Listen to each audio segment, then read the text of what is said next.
Now it's recording. Okay, I got you now. Okay. Well, hey there, guys. StarCop 97 here. This is my first flight ever with my EVO.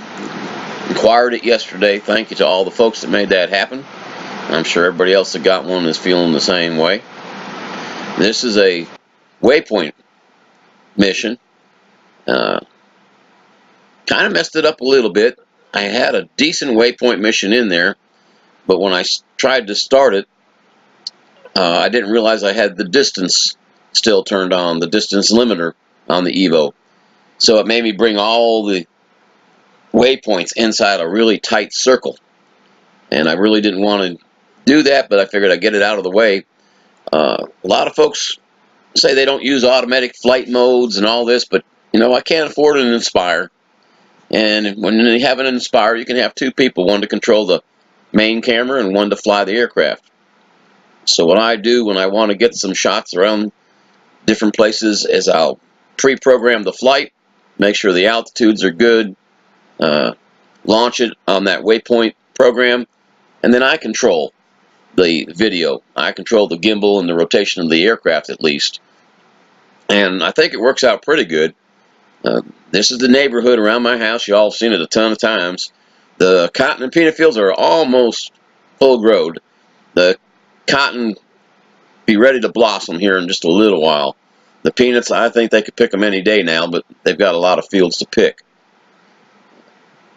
Anyway, when they come back to defoliate that cotton, I hope I'm going to be here to see it, because I sure would like to get a drone filming the crop duster when he comes through.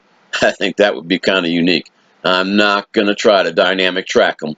I'll stay in my yard. He usually stays outside my yard, so I'll know that the drone will be safe and I won't be bothering him. But I'm going to try to get those pictures. Well, enjoy this part of it. At the end there, I get into a return to home and a little bit of dynamic track before the battery dies and goes home all on its own again. So enjoy, sit back, relax, and I'll be back in just a little bit.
is approaching the last of the waypoints. It's right here at the end of this tree box that you see going underneath the camera right now.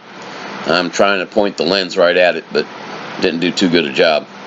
But right before we get to that road, it should stop, and then the command I gave it when the mission is over is to return to home. So hopefully it'll do a decent job returning to home. There's its rotation towards home. It was already at an altitude that was above my return to home altitude, so you won't see any increase in altitude at all. I flew this waypoint mission at about 250 feet just to make absolutely sure there was nothing going to get close to the drone since it was automatic mode. That's my yard you see coming into view right now, just on the other side of this tree line. That's a great big pine tree, sits right in the middle. And I don't know how many of you have seen my landing pad that I made, but I made that landing pad out of a concrete slab that was left here by the man that ran a business out of this property before. He used the pads to put air conditioning outside units on. He left me a couple of those pads. So I took it and painted it John Deere green and John Deere yellow. I wanted a lot of contrast, and there's the pad right there. I think that contrast helps tremendously when it comes to these visual drones trying to get back to exactly the same spot.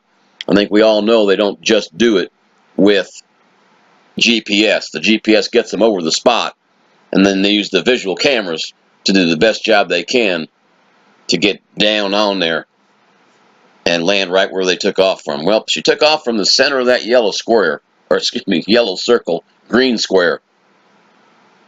And she looks like she's going to get pretty darn close.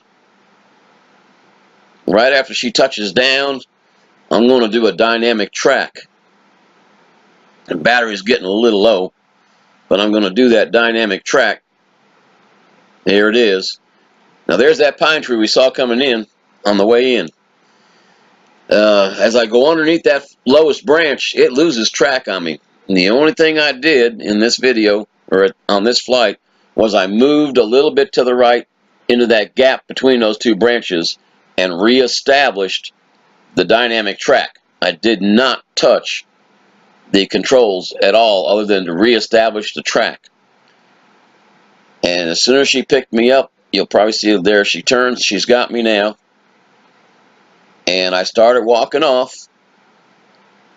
And yes, I'm looking at the controller because I'm not about to let her hit that tree, but she goes right around the tree. So I start heading down a little bit more towards another area and heading towards another pecan tree that I've got. Unfortunately, when she gets down here, it gets a little tight. She's having a hard time deciding where to go. She starts to go, and then all of a sudden it gets down to critical battery. And what you're going to see in the video is when that critical battery hits, she goes straight on up to a return to home altitude and goes back to my landing pad. So I'll try to do another dynamic track. I probably shouldn't have tried it with this low of a battery. Anyway, hope you guys enjoy, and if you do, please subscribe. Big shout out to Ken Herron. I know I pick on you a lot, buddy, but I think the world of you. So y'all take care. God bless.